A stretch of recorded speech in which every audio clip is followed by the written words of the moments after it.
Assalamualaikum warahmatullahi wabarakatuh. Alhamdulillah wa syukurillah. Maba. Perkenalkan, nama saya Dodi Faisal dengan NIM 1604110051. Di video kali ini aku akan menjelaskan tentang mekanisme dan ciri-ciri pasar sempurna, di mana ini merupakan tugas akhir dari mata kuliah Ekonomi Mikro Islam. So, jangan lupa like, comment, subscribe channel MZW4 karena dengan subscribe kalian maka menambah semangat untuk teman-teman sama-sama belajar tentang ekonomi mikro Islam. Langsung saja saya di sini akan menjelaskan tentang persaingan pasar sempurna. So, let's check it out. Didengari baik-baiklah, omong gak ada hendak kena 5 jari ulun nih. Tapi mah hendak merasai bisa aja pang. Hendak merasai kah? Nah sini nah ulun kasih. Ulun bari nah, gratis kesampian. Inilah mata kuliah Ekonomi Mikro Islam. Ada banyak sekali jenis pasar yang ada di sekitar kita, tidak hanya pasar barang saja, namun juga berbagai jenis pasar keuangan. Kehidupan manusia memang tidak terlepas dari namanya pasar. Pasar merupakan tempat bertemunya penjual dan pembeli untuk melakukan sebuah transaksi. Berdasarkan bentuknya, pasar dibedakan menjadi dua bagian, yaitu pasar konkret dan pasar abstrak. Di video ini, saya akan menjelaskan tentang pasar konkret, yaitu pasar persaingan sempurna. Pasar persaingan sempurna adalah salah satu jenis pasar berdasarkan jenis barang dagang yang dijual, serta keberadaan jumlah penjual, seperti halnya pasar oligopoli. Untuk mengetahui lebih dalam mengenai pasar persaingan sempurna, mari kita ketahui dimulai dari pengertiannya terlebih dahulu. Pasar persaingan sempurna merupakan suatu pasar di mana jumlah penjual dan pembeli sangat banyak dan produk yang ditawarkan atau dijual juga satu jenis atau serupa. Karena barang yang dijual serupa serta jumlah penjual dan pembeli juga banyak, maka barang-barang yang dijual adalah yang dibutuhkan oleh orang banyak. Misalnya saja seperti barang-barang sembako, seperti beras, gandum, kentang, dan lain-lain. Namun selain itu, pasar persaingan sempurna juga menjual berbagai barang yang di luar bahan pokok, seperti kain batik, gerabah, hingga batu bara. Apabila kita masuk ke pasar persaingan sempurna, maka kita akan menjumpai barang serupa dan identik dalam jumlah yang sangat banyak. Hal ini akan membuat kita seolah-olah berada di pabrik barang itu sendiri. Dan di sini juga kita bisa membeli dengan harga yang lebih murah apabila dibandingkan dengan tempat-tempat lainnya yang di luar pasar persaingan sempurna.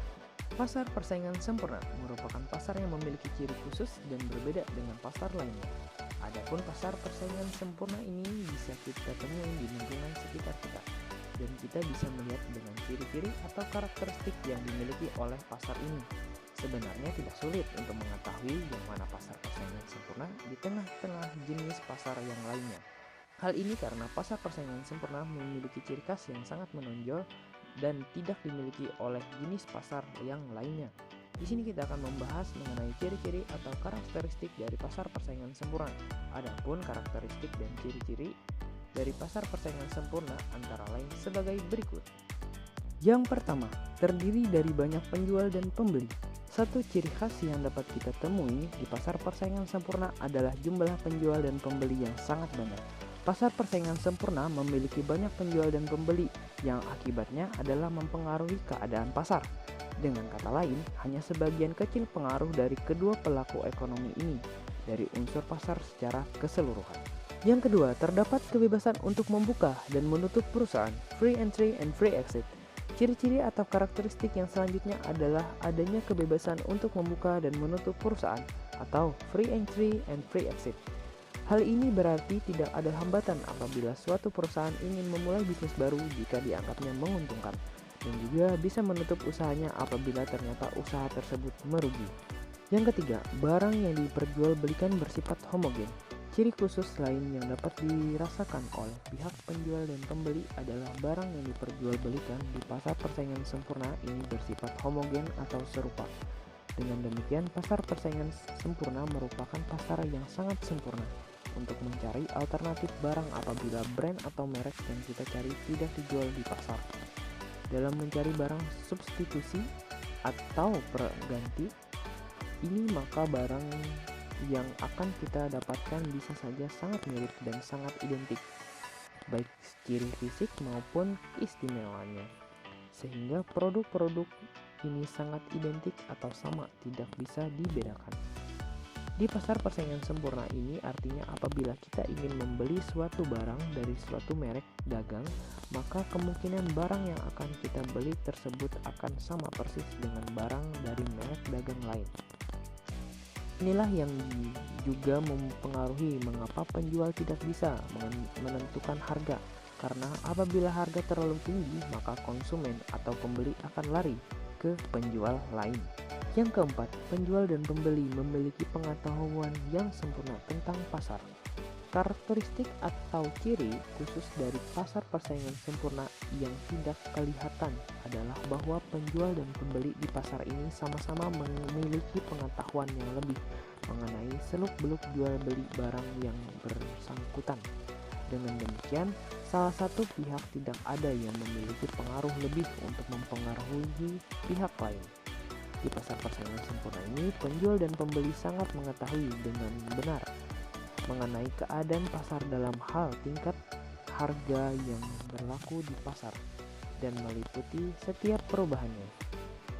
Yang kelima, mobilitas atau perpindahan sumber ekonomi cukup sempurna.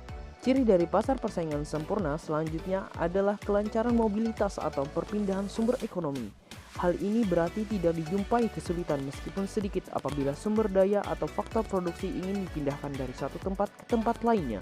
Hal ini karena pada dasarnya semua tempat produksi memiliki kesamaan baik dalam metode pembuatan hingga penjualan kepada pembeli. Dengan ini, artinya pasar persaingan sempurna merupakan tempat yang baik bagi orang-orang yang memiliki bisnis yang umum di kalangan oleh orang banyak. Karena di pasar persaingan sempurna ini cukup fleksibel dan ramah bagi pelaku pasar yang masih baru. Yang keenam, pemerintah tidak ikut campur tangan secara langsung. Satu hal yang perlu kita ketahui di pasar persaingan sempurna adalah bahwa pemerintah selaku penyelenggara perekonomian negara tidak ikut campur secara langsung mengenai pasar ini. Peranan pemerintah dalam pasar ini adalah membantu mengawasi jalannya perekonomian supaya selaras dengan kepentingan masyarakat dan tidak adanya kerusuhan yang dapat merugikan salah satu pihak. Demikianlah beberapa ciri atau karakteristik yang dimiliki oleh pasar persaingan sempurna yang tidak dimiliki oleh jenis pasar lainnya. Selanjutnya adalah mengenai mekanisme pembentukan harga di pasar persaingan sempurna. Mekanisme pembentukan harga di pasar persaingan sempurna. Pasar persaingan sempurna adalah pasar di mana mengenai harga barang yang tidak bisa ditentukan oleh kedua pelaku ekonomi, baik penjual maupun pembeli. Di pasar persaingan sempurna, harga ditentukan oleh kekuatan interaksi antara penjual dan pembeli, yaitu berdasarkan pada kekuatan penawaran dan permintaan. Permintaan merupakan jumlah barang atau jasa yang diminta oleh konsumen pada tingkat harga tertentu. Sementara penawaran merupakan jumlah barang atau jasa yang ditawarkan oleh produsen di tingkat harga tertentu, sehingga penjual mampu membeli hanya sebagai penerima harga. Ada beberapa hal yang menjadi alasan-alasan mengapa penjual dan pembeli tidak dapat menentukan harga mereka sendiri. Salah satunya adalah banyaknya penjual, sehingga ketika satu penjual menaikkan harga, maka pembeli akan lari ke tempat penjual lainnya. Kedua barang yang diperdagangkan sangat identik, bahkan hampir sama antara segi fisik maupun kualitasnya, sehingga konsumen akan memiliki alternatif penjual lain ketika merek atau brand yang dipilihnya tiba-tiba menaikkan harga. Namun hal ini bukan berarti produsen selaku penjual akan dirugikan. Tetap ada batasan harga terendah menjual, sehingga produsen tidak akan dirugikan oleh penawaran harga yang dilakukan oleh konsumen yang terkadang memang meminta harga yang sangat rendah. Di pasar persaingan sempurna ini, nasib produsen juga masih dilindungi demi terjalinnya kelangsungan kegiatan perekonomian secara terus-menerus. Oke, demikian tadi penjelasan terkait ciri-ciri, mekanisme, dan penentuan harga pasar persaingan sempurna. Mungkin pasti teman-teman di sini banyak bertanya-tanya, Lalu siapa yang berhak menentukan harga? Terus apa saja kelebihan dan kekurangan pasar persaingan sempurna? Simak berikut ini penjelasan terkait pertanyaan-pertanyaan dari teman-teman seperti yang sudah saya sampaikan tadi. Siapa saja yang berhak menentukan harga di pasar persaingan sempurna dan apa saja kelebihan dan kekurangan pasar persaingan sempurna? So, let's check it out. Oke, kita masuk ke pertanyaan yang pertama. Lalu siapa yang berhak menentukan harga? Pembentukan harga di pasar persaingan sempurna dilakukan oleh kekuatan interaksi. Jadi, penentuan harga di pasar persaingan sempurna itu tidak dilakukan oleh pembeli dan penjual, namun antara keduanya, yaitu dari pembeli dan penjual. Interaksi antara keduanya yang menentukan harga tersebut.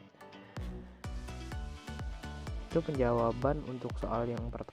Oke, lanjut ke pertanyaan yang kedua, yaitu tentang kelebihan dan kekurangan pasar persaingan sempurna. Ya, di sini saya akan menjelaskan terkait kelebihannya terlebih dahulu. Kelebihan pasar persaingan sempurna.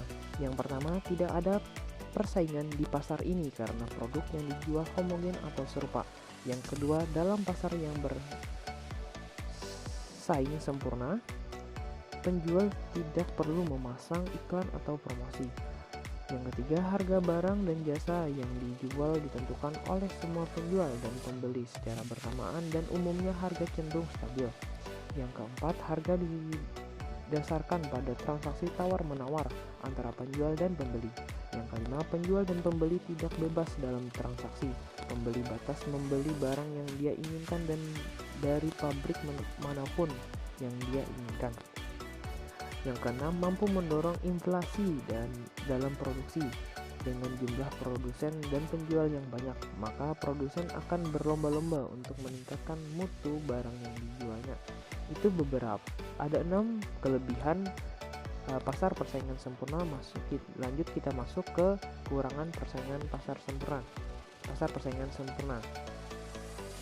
Yang pertama, dalam pasar persaingan sempurna tidak ada dana untuk melakukan penelitian atau pengembangan produk sehingga inovasi yang dilakukan sangat minimal.